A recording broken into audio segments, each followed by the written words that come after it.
అయితే వీళ్ళకు ఒక సిద్ధాంతం ఉన్నది కదా, మహమ్మద్ ప్రవక్త గారు 14 మంది భార్యలను చేసుకున్నాడు అని. ఈ 14 మంది భార్యల్లో మహమ్మద్ ప్రవక్త గారు 90 ఏళ్ళు దాటినాక ఒక 25 సంవత్సరాల యువతిని చేసుకున్నాడని. ఇది ధర్మం అని చెప్తాడు కదా వీడు. 25 సంవత్సరాల అమ్మాయిని 90 సంవత్సరాల మహమ్మద్ ప్రవక్త గారు భర్త చనిపోవడం వల్ల ఈయన చేసుకున్నాడు. అది 14 మందిని ఎట్లా చేసుకున్నారో తెలుసా అండి అని వాళ్ళ ధర్మాన్ని మెచ్చుకునే టైప్లో చెప్తారు. అంటే ఇతరులు ఇలా తప్పు లేదు పాపం అనేలాగా చెప్పుకొస్తారు సమర్థించుకుంటా. ఇప్పుడు 90 సంవత్సరాల ఒక వృద్ధుడు 25 సంవత్సరాల అమ్మాయిని ఎట్లా చేసుకున్నాడు అని ప్రశ్న అడిగితే వాడు ఏమంటాడంటే, 25 సంవత్సరాల అమ్మాయి భర్త చనిపోతే ఆమె ఒంటరిగా ఉంటే వ్యభిచారం అవుతుంది కాబట్టి ఆయనను వృద్ధుడైన మహమ్మద్ ప్రవక్త గారు చేరదీసి ఒక తండ్రిలాగా పెళ్లి చేసుకున్నాడు అంటాడు. పెళ్లి చేసుకుంటే భర్త అవుతాడు కానీ తండ్రి ఎట్లయితాడు? సరే చేసుకున్నాడు. ఇప్పుడు మహమ్మద్ ప్రవక్త గారి టైంలో మహమ్మద్ ప్రవక్త గారు ఒక్కలే అబ్బాయి ఉన్నారా, లేకపోతే మహమ్మద్ ప్రవక్త గారు లాంటి అనేక మంది పురుషులు ఉన్నారా? ఉంటారు కదా. మరి ఇప్పుడు 25 సంవత్సరాల అమ్మాయికి మహమ్మద్ ప్రవక్త గారు ఒక అబ్బాయిని ఎంకలాడి ఆ అబ్బాయికి 25 సంవత్సరాల అమ్మాయిని పెళ్లి చేస్తే మహమ్మద్ ప్రవక్త గారిని దేవుళ్ళు లెక్క కొనియాడతారు.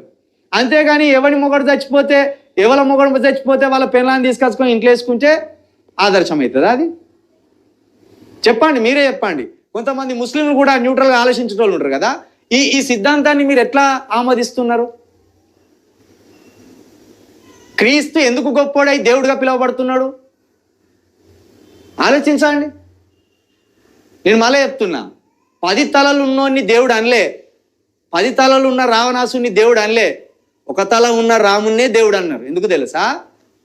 రావణాసురుడు మంది భార్యలను ఎత్తుకపోయి చెరచాలని చూసిండు. కానీ తన భార్య కోసం యుద్ధం చేసి నా భార్య మచ్చబడలేదని రాముడు తీసుకొచ్చుకొని దేవుడిగా పుడించబడ్డాడు. కాబట్టి మంది పిల్లలకు సూటి పెట్టిన వ్యభిచారి, లేకపోతే మంది ఇళ్ళల్లో అమ్మాయిలకు సూటి పెట్టిన వ్యభిచారి, ఈ వ్యభిచార పనులు మానుకో. నెల్లూరు నగరం 110 పోలీస్ స్టేషన్కి నెల్లూరు నగరంలో ఉన్న ముస్లింలందరూ పార్టీలకు అతీతంగా, ప్రజా సంఘాలకు అతీతంగా 110లో ఏదైతే తెలంగాణకి సంబంధించిన యూట్యూబర్ పాస్టర్ చిలుక ప్రవీణ్ మీద కేసు పెట్టడం జరిగింది. ఒరే చిలుక ప్రవీణ్, నీకు చరిత్ర తెలియకుండా ఇస్లాం చరిత్ర మీద, ముహమ్మద్ ప్రవక్త గారి యొక్క చరిత్ర మీద నువ్వు యూట్యూబ్లో వీడియో వదలడం ఇది చాలా దుర్మార్గం. నీ ఉద్దేశం ఏంది? ఇటు ముహమ్మద్ ప్రవక్తకి మరియు రాముడు గారికి ఇద్దరికి నువ్వు తేడా ఏదని చూపించడం నువ్వు అనుకుంటున్నావా, లేక హిందూ ముస్లింలలో నువ్వు ఒక క్రైస్తవుగా అయ్యి వీళ్ళ మధ్య గొడవలు సృష్టించడానికి పెడుతున్నావా? ఈరోజు ప్రపంచంలోనే మహాప్రవక్త అయిన ముహమ్మద్ సల్లల్లాహు అలైహి వసల్లం మీద నువ్వు అనుచిత వ్యాఖ్యలు, ఆయన యొక్క భార్యల మీద చరిత్ర తెలియకుండా చెప్పడం ఇది చాలా దుర్మార్గం.